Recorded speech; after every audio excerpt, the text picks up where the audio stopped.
Hello guys, have you ever tried snails before?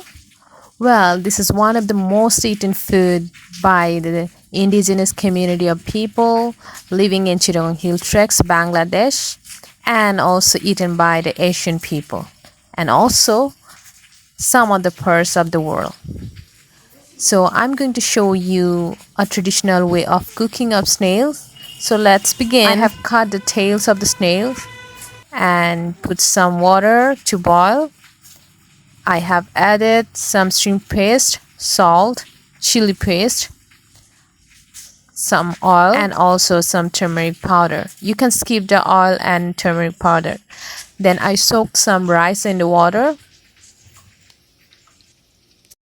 When the water is boiled, I add the snails and let it cook. Meanwhile, I'm making a paste from the soaked rice. I'm going to add it at the end of cooking.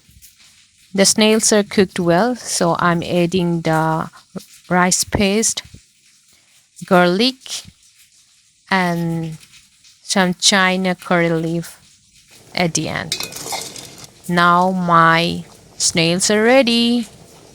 Thank you for watching the video.